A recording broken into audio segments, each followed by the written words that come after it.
Hi அபி. Hi D. சாப்பிட்டியா? சாப்பிட்டேன் செம்மையா சாப்பிட்டேன். என்ன லஞ்சுக்குன்னு சேர்த்தா? என்னாச்சு? சீ, எவனோ பபிள் கம்னு ரோட்ல துப்பிருக்காண்டி. நம்ம ஊரை பத்தி தான் தெரியும்ல, வா போலாம். அபி சீக்கிரம் ஓட்ரி. சந்தியா சீக்கிரம் பஸ் கிளம்புது, வா. ஸ்டாப். ஏ கேர்ஃபுல். பாத்து ஏறு. உள்ள போ. பா. ஐயோ, இதை மட்டும் பிடிச்சுக்கோ. ஏன் பதட்டமா இருக்க? என் செருப்பு மிஸ் ஆயிடுச்சுடி. செருப்பு மிஸ் பண்ணிட்டியா? ஹலோ கண்டக்டர் அண்ணா. ஹலோ கண்டக்டர் அண்ணா. ஹலோ அண்ணா. அண்ணா பின்னால கூப்பிடுறாங்க பாருங்க. அட இருமா, உன்னை யாரோ பின்னாடி பேர சொல்லுது. ஏதாவது டிக்கெட் கொடுத்துட்டல, வர இரு. அண்ணா, என் செப்பல் மிஸ் ஆயிடுச்சு. வண்டி நிறுத்துங்க. கேக்கல. என் செப்பல் மிஸ் ஆயிடுச்சு.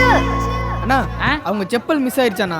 என்னது செருப்பா? கொஞ்சம் வண்டி நிறுத்துங்க. போன ஸ்டாப்ல ஒருத்தர் செல்போனை போடுறது வண்டி நிப்பாட்டல. செருப்புக்கு நிப்பாட்ட முடியுமா? வேலைய பாத்துட்டு இருந்தா. அண்ணா, அது எங்க அப்பா வாங்கி கொடுத்த செப்பல். அண்ணா என்னப்பா? அண்ணா அது அவங்க அப்பா வாங்கி கொடுத்த செருப்பாண்ணே. டேய், அது அப்புறம் எனக்கு கேட்கல, உனக்கு மட்டும் கட்ட கேக்குதே. இல்லண்ணா லிப் மூமெண்ட் வச்சு. லிப். ஆமாண்டா, வண்டில ஏறனா பொண்ணுங்க லிப்ப பாருங்க, இப்ப பாருங்க. படிச்சிடாதீங்க, விளங்கிருவீங்க. ப்ளீஸ்ண்ணா. ஒரு நிமிஷம் நிறுத்துங்க வண்டிய. அவ்வளவு அவசரம்னா அடுத்த ஸ்டாப்ல வண்டி நிப்பாட்டுறேன். ஆர்டர் போய் எடுத்து வந்துரு, சரியா? ஓவரா பேசாதயா. அண்ணா வண்டி ஓட்டுனேன். ஏய் யார நிக்கறாவனா?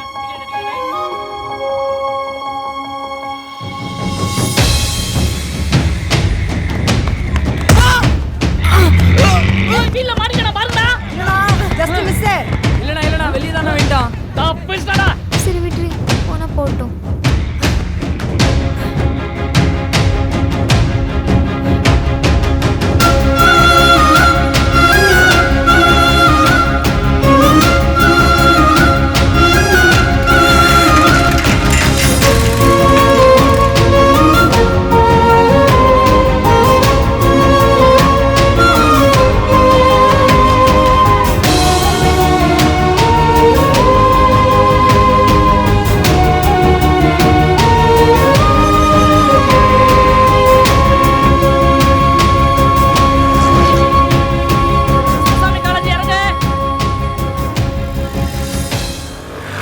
என்ன தம்பி, ஏதோ பரபரப்பா தேடிட்டு இருக்கீங்க போல. இல்ல நான் இங்க ஒரு செருப்பு ஒன்று கிடைச்சு பாத்தீங்களா? புது செருப்பா தம்பி? இல்ல பழைய செருப்பு தான். பழைய செருப்பா? பழைய செருப்பு போனா போது, புது செருப்பு ஒன்று வாங்கி போட்டுக்கோங்க. ஏன் தம்பி நீங்க வேற பழைய செருப்பு இவ்வளவு சீரியஸா தேடிட்டு இருக்கீங்க? போயா. ஐயோ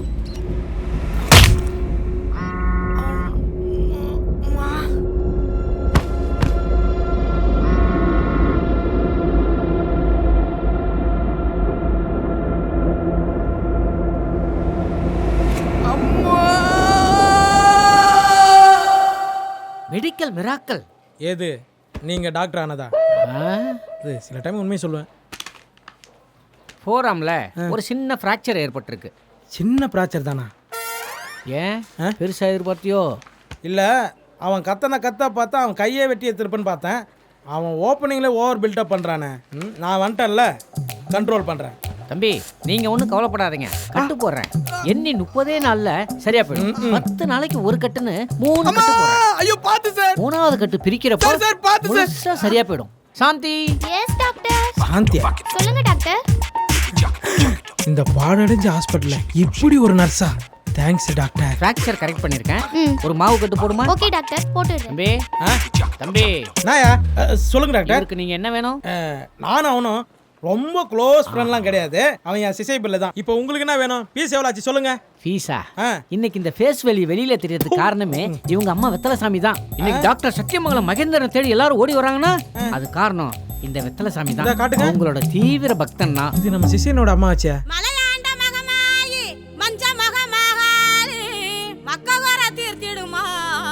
மனசரங்கி பார்த்திடுமா, மனசரங்கி பார்த்திடுமா.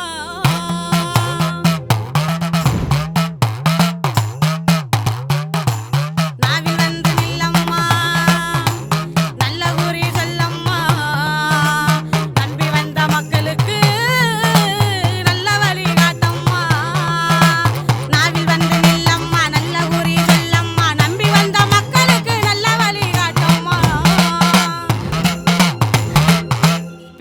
கக்கு கண்ணு, விவரத்தை நீ கொட்டு கண்ணு, சோதனைய தீர்க்க நானும் சொல்லும் குறி கேளு கண்ணு. ஹலோ வணக்கம், வெற்றிலை சாமி நிலையம். ஒபாமாவே வரதா இருந்தாலும் இங்க appointment is must sir. No VIP VVIP. எங்க சாமிக்கு முன்னாடி எல்லாரும் ஒண்ணுதான் சார். அஞ்சலி, சாமி வரங்க. வாங்க. ஜெயில இருக்க புருஷனுக்கு பெயில் கிடைக்குமான்னு வெளியே வெயிட் பண்ணிட்டு இருக்காங்க. டோக்கன் நம்பர் 30 அவங்கள வர சொல்லு. ஐயா, இவங்களுக்கு எப்படி வித்தியாசமா வெத்தலை சாமின்னு பேர் வந்துச்சுங்க? இஷ்டத்துக்கு எப்படி மானிட்டரோ இவங்களுக்கு வெத்தலை தான் மானிட்டர். இந்த வெத்தலையில வேர்ல்டே பாக்குறாங்கன்னா தெரிஞ்சுங்க.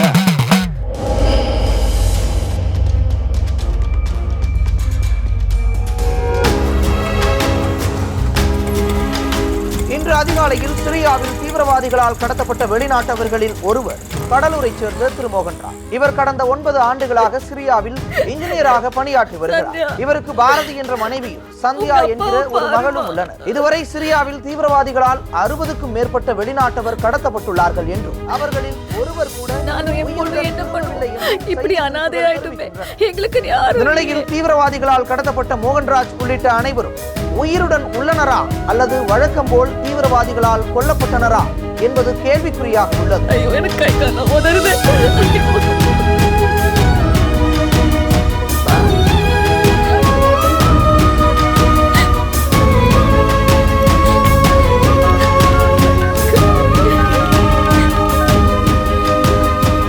அப்பா போன் நாட் ரீச்சபிள்னு வருது. சந்தியா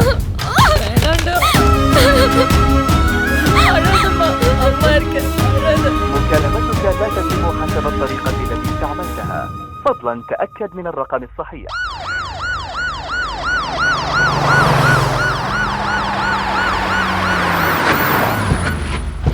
வணக்கம் சார் ஒரே கேள்வி சார் வெயிட் சார். வணக்கம்மா. வணக்கம் sir. Our Ministry for External Affairs is talking to the embassy in Syria and our government is taking all the necessary actions. We will take care of you. Sandhya மோகன்ராஜோட doctor. நீங்க எதுக்கும் கவலைப்படாதீங்க. Your dad will be back soon. Please sir help பண்ணுங்க. கண்டிப்பா இந்த ஃபேமிலிக்கு வேணுன்ற எல்லா சப்போர்ட்டையும் கூட இருந்து பண்ணுங்க. அவங்க அப்பா வர வரைக்கும் எந்த பிரச்சனையும் இருக்க கூடாது. Okay sir. ஓகே வரேம்மா. Thank you so much. Wait sir engineer Mohanraj உயிரோட இருக்காரா இல்லையா சார் இதுக்கு நம்ம கவர்மெண்ட் என்ன சார் ஸ்டெப் எடுத்துருக்கு? சிரியா கவர்மெண்ட் என்ன பதில் சொல்லுது? கடத்தினது நிஜமாலுமே தீவிரவாதிகள் தானே? அவங்க எந்த ஏக்கத்தை சார் சேர்ந்தவங்க இதுவரைக்கும் சார்? தீவிரவாதிங்க கடத்தின யாரையுமே உயிரோட விட்டதில்ல. மோகன்ராஜ் அது தப்பு வரா சார்? சார் மோகன்ராஜ் ஃபேமிலிக்கு என்ன பாதுகாப்பு சார்? இன்ஜினியர் மோகன்ராஜை பத்திரமா இந்தியா கொண்டு வரதுக்கான எல்லா முயற்சிகளையும் அரசாங்கம் செஞ்சுக்கிட்டு இருக்கு. அது வரைக்கும் தயவு செஞ்சு அமைதியா இருக்காங்க.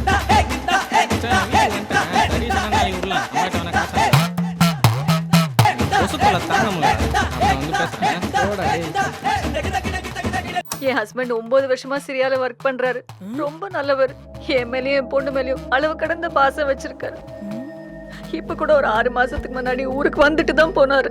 அஞ்சலி, தம்பி ஒரு அம்மா கொஞ்சம் முக்கியமான விஷயமா பேசிட்டு இருக்காங்க. சவுண்ட் நானும் முக்கியமான நியூஸ் தான் கேட்டுட்டு இருக்கேன். அவங்களுக்கு டிஸ்டர்பா இருக்கான். எனக்கும் தான் டிஸ்டர்பா இருக்கு. எப்ப பார்த்தாலும் டொண்டக்கு உடுக்கி அடிச்சிட்டே இருக்கீங்க. ஒரு நியூஸ் கூட பார்க்க முடியல. போங்க. கடத்தப்பட்ட அன்னைக்கு காலையில 7:30 மணிக்கு கூட என்கிட்டயும் பொண்ணுகிட்டயும் பேசினாரு. இப்படி எல்லாம் நடக்கும் நாங்க கொஞ்சம் கூட எதிர்பார்க்கவே இல்ல. ஓ லைவ் பாத்துட்டீங்களா? மோகன்ராஜ் இல்ல, அவர் நம்ம காலனிக்காரர் தான். எனக்கு என் புருஷன் வேணும். என் பொண்ணுக்கு அவங்க அப்பா வேணும். சென்ட்ரல் கவர்மெண்ட், ஸ்டேட் கவர்மெண்ட் ஏதாவது பண்ணி சார் ப்ளீஸ் கொஞ்சம் போனை கட் பண்றீங்களா? சார் நியூஸ் லைவ்ல பார்த்து எனக்கு கால் பண்றாங்க சார். மீடியாவும் மக்களும் தான் எங்களுக்கு சப்போர்ட் பண்ணணும். மேடம் உங்க பொண்ணு 2 வார்த்தை பேச சொல்றீங்களா? வேண்டாங்க, தயவு செஞ்சு அவட்ட எதுவுமே கேட்காதீங்க ப்ளீஸ். மேடம் சாரி மேடம் கொஞ்சம் லேட் ஆயிடுச்சு. எனக்காக ஒரு இன்டர்வியூ கொடுத்துறீங்களா? ஹலோ ஒரு சேனலுக்கு ஒரு முறை அழுதுட்டு இருக்க முடியுமா? நீ லேட்டா வந்தா அதுக்கு அவங்க என்ன பண்ணுவாங்க? பாரதி பொண்ணை கூட்டு உள்ள போமா. தம்பி கொஞ்சம் வா. நீங்களே உள்ள போங்க. சொல்லுங்கம்மா. தம்பி நான் பக்கத்து வீடு தான். சரிங்கம்மா. மோகன்ராஜ் சார் பத்தி நல்லாவே தெரியும். சரி. அவருக்கு எனக்கு நல்ல பழக்கம் இருக்கு. ஓ நான் வேணா அவரை பத்தி இன்டர்வியூ கொடுக்கட்டுமா? ஏமா நீ மேக்கப் போட்டதுனால நான் உன்னை இன்டர்வியூ எடுக்கணுமா? உன் புருஷன் தொலைஞ்சா சொல்லு, அப்போ வந்து இன்டர்வியூ எடுக்கிறேன். ஆளும் மேக்கப்பும் இதில் சென்ட் வேற. Hello sir. சார் நான் இந்த மோகன்ராஜ் இல்லை சார், அவங்க வீட்டுக்கு சார் வந்திருக்கேன். அவங்க வீடு பூட்டி இருக்குங்க சார். ஆமாங்க சார். அந்த வெத்தலை சமயமான ஒருத்தவங்க குறி சொல்லுவாங்களே சார், அவங்க வீட்டுக்கு போயிருக்காங்க போல ஃபேமிலியோட.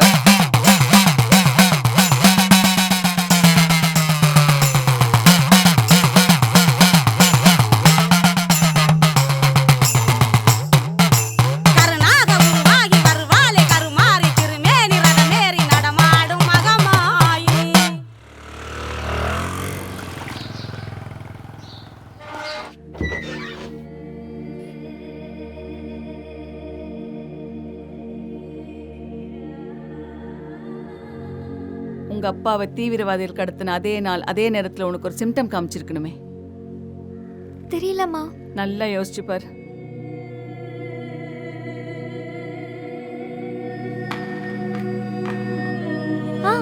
அன்னைக்கு நான் பஸ்ல செருப்பு விட்டுட்டேன். எத்தனை மணிக்கு? 8:50க்கு பஸ்ல. உங்க அப்பாவை எத்தனை மணிக்கு கடத்தினாங்க? Almost same டைம்மா. அப்புறம் இல்லைன்னு சொன்ன? ஏன் செப்பல் மிஸ் ஆனதுக்கும் அங்க எங்க அப்பாவை கிட்னாப் பண்ணதுக்கும் என்ன சாமி சம்பந்தம் இருக்கு? சம்பந்தம் இருக்கு. இந்த உலகத்துல எங்கேயோ நடக்கிற ஒரு பெரிய விஷயத்துக்கும் வேற எங்கேயோ நடக்கிற ஒரு சின்ன விஷயத்துக்கும் கனெக்டிவிட்டி இருக்கு. அது எல்லாராலையும் புரிஞ்சுக்க முடியாது. ஆமா சாமி, ஆளாளுக்கு என்னென்னமோ சொல்றாங்க. எங்களுக்கு பயமா இருக்கு. எங்க அப்பா உயிரோட தானே இருக்காரு.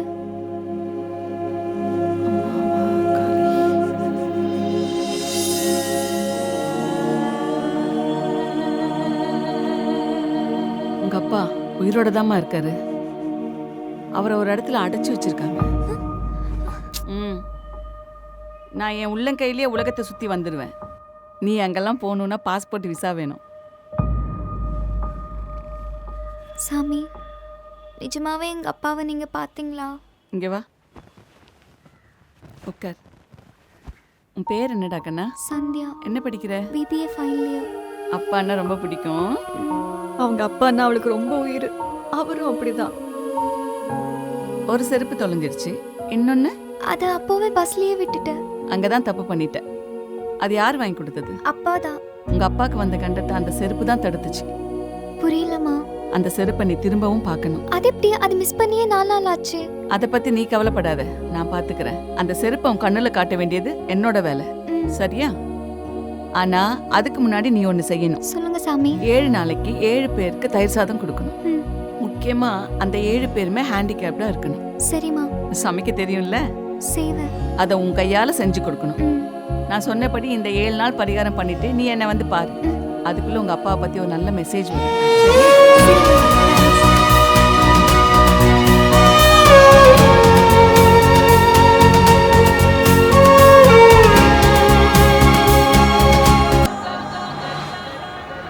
அட என்னம்மா ஏறவங்க கூட ஆளாளுக்கு செருப்பங்கன்னு கேட்டுட்டு இருக்கீங்களே. அப்படி அந்த செருப்புல என்னதான் இருக்கு? ஒரு நிமிஷம் இரு. இப்பதான் எவனோ ஒருத்தர் செருப்பை பத்தி கேட்டானே. எங்க இருக்கான்? எனக்கு தாமா ஒண்ணும் புரியல. நான் இங்கதான் விட்டேன், கொஞ்சம் ஹெல்ப் பண்ணுங்க ப்ளீஸ். இந்த பாருமா, இந்த பஸ் கடைசியா போய் நின்னதுக்கு அப்புறம் ஒரு பெருசு பங்க்ல வந்து இருக்கிற குப்பையை பூரா பெருக்கி வெளியே தள்ளிடுறான். வேணா அவரை போய் கேட்டுக்க.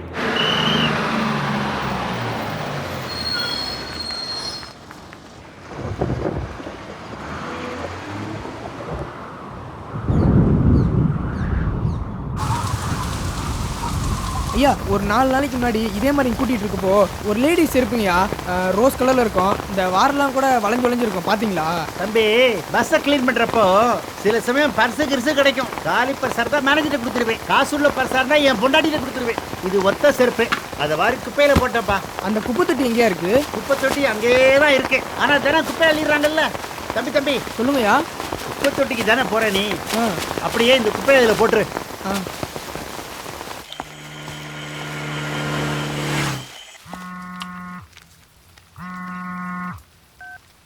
Hello hello.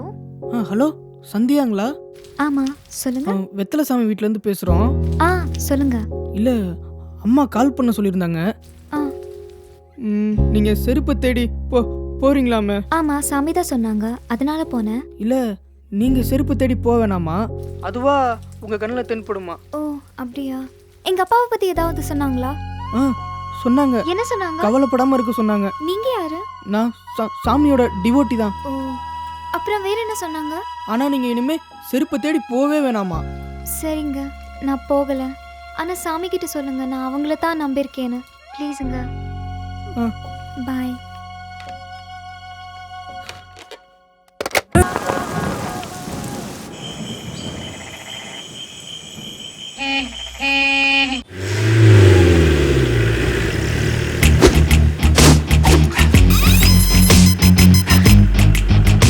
வாக்காள பெருமக்களே வணக்கம். 5 வருஷத்துக்கு ஒரு தடவை தான் தேர்தல் வரும். அந்த தேர்தலுக்கு 1 மாசத்துக்கு முன்னாடி தான் வேட்பாளர் உங்க தொகுதிக்கு வருவான். ஆனா இந்த சொல்வாக்கு சேகர், வாங்கயா மீடியா மன்னர்களே, நான் வருந்தி கூப்பிட்டாலும் வரமாட்டீங்க. இப்ப தானா வந்திருக்கீங்க. வேற எங்கேயும் நியூஸ் கிடைக்கலையா? நாட்டில் நிறைய அரசியல் வியாதிகள் இருக்கிறார்கள், ஆனால் நான் நேர்மையான அரசியல்வாதி, தூய்மையான அரசியல்வாதி. எனக்கு குடும்பம் கிடையாது, ஆனா ரேஷன் கார்டு இருக்குது. என்கிட்ட கேஸ் கனெக்ஷன் இருக்குது, ஆனா மானியம் வாங்க மாட்டேன். என்கிட்ட பிளாக் மணி இல்ல, ஆனா பேங்க்ல நிறைய பணம் இருக்கு. கள்ள ஓட்டுக்கு காசு கொடுக்க மாட்டேன். ஏய் மஞ்ச சட்டை, என்ன தலையில அடிச்சுக்கிற? மடத்தனமா இருக்கா என் பேச்சு? ஓட்டுக்கு பணம் கொடுக்கறவன் தான்டா முட்டாளு. நான் அறிவாளிடா. சங்கரே என் பேர்ல தான்டா பணம் எடுத்தாரு. I am a gentleman. நீங்களா என்ன எம்எல்ஏவா தேர்ந்தெடுக்கிற வரைக்கும் நான் உங்களை விட போறதில்ல. தெரு தெருவா சுத்துவேன், தப்பு பண்றவங்க மூஞ்சில துப்புவேன். நீங்க என்ன நம்புற வரைக்கும் நான் ஓட்டு கேட்டு. ஏய் யாரா அவன் என் மேல செருப்பு அடிச்சது? பொம்பளை செருப்பு. ஏய் யாரையாவா என் மேல செருப்பு அடிச்சது? ரோஸுக்கு ரோஸ் மேட்சிங்கா அடிச்சிருக்கீங்க. இந்த ஒத்த செருப்பு வச்சு நான் என்ன பண்றது? நான் இந்த கூலிங் கிளாஸ போடுறதே யார் யார் என்ன பாக்குறது, யார் யார் என்ன தாக்குறதுன்னு தெரிஞ்சுக்கதான். தைரியமான ஆம்பளையா இருந்தாலும் சரி, தைரியமான பொம்பளையா இருந்தாலும் சரி, இதனுடைய ஜோடி செருப்பு எடுத்துட்டு வந்து என் முன்னாடி நின்னு பாப்போம். கேமரா கொஞ்சம் செருப்பு காட்டுங்க. இது பார் செருப்பு, என்ன அடிச்ச செருப்பை பார். செருப்புலாம் சரிப்பட்டு வராது. அடுத்த வெங்காய வெடிதான். இந்த டிவி மூலியமா எதிர்கட்சிகளுக்கு நான் சவால் விடுறேன். சொல்லிடுறா மணிதான் அடிச்சான்னு. இந்த செருப்பு இல்ல, என் மேல வெடிகுண்டே வீசினாலும் நான் அரசியலை விட்டு போக மாட்டேன்டா. வணக்கம். வசந்த் சிறப்பு செய்திகள். அரசியல் கோமாளி செல்வாக்கு சேகர் மர்ம நபரால் தாக்கப்பட்டார். தமிழக சட்டமன்ற பொங்கல் அதுமா புது துணி போடல, சாமி கும்பிடல, சாப்பிடவும் இல்ல. எங்க இருக்க நீ? வர்றம்மா வைமா. ஏண்டா கை உடைஞ்சிருக்கு, வீட்ல இருக்க மாட்டியா? சீக்கிரம் வா. தெரிஞ்சவங்கள பார்க்கலான்னு வந்தம்மா. ஒரு முறை கூட டெபாசிட் வாங்காத அரசியல் கோமாளி என அழைக்கப்படும் கடலூரை சேர்ந்த செல்வாக்கு சேகர் பரப்புரையின் போது மர்ம நபரால் செருப்பால் தாக்கப்பட்டார். அவர் தாக்கப்பட்ட அந்த பிரத்யேக காட்சியை இப்போது காணலாம். ஒரு நிமிஷம் போனை வை, வர்றேன். இவங்கிட்ட ஒரு நாள் செருப்படி வாங்குவான்னு நினைச்சேன், கரெக்டா வாங்கிட்டான். பொம்பளை செருப்பால் அடி வாங்கிட்டு கொஞ்சம் கூட வெக்கமே எல்லாம் பேட்டி கொடுக்குறான் பாரு. இவெல்லாம் ஒரு அரசியல்வாதி. இத பார், நல்லா பாத்துக்க. ரோஸ் கலர் லேடி செருப்பால என்ன அடிச்சது யார் அவனுக்கு சொல்றேன். என் முன்னால வந்து நின்னு என்ன கத்தியால குத்துறவனை கூட நான் மன்னிச்சிருவேன். ஆனா பின்னாடி இருந்து என்ன செருப்பால, அதுவும் ஒரு பொம்பளை செருப்பால என்ன அடிச்சவனை கண்டுபிடிச்சு அவன் கைய நான் வெட்டு வேண்டாம். இது இந்த செல்வாக்கு சேகர் மேல சத்தியம்டா. அண்ணா அண்ணா, அந்த செருப்பால் அடி வாங்கினார்ல டிவில, ஒரு வீடு எங்கனா இருக்கு? எட்டில இருக்குப்பா. வேண்டாப்பா, ஐயோ மறந்துட்டேனா. தம்பி அவன் கட்சிக்கு போவாப்பா. வாப்பா வாப்பா. சும்மா என்னப்பா அவன் சொல்ல கேட்காம போறான். ஐயோ அவன் வாழ்க்கை என்ன போறான்.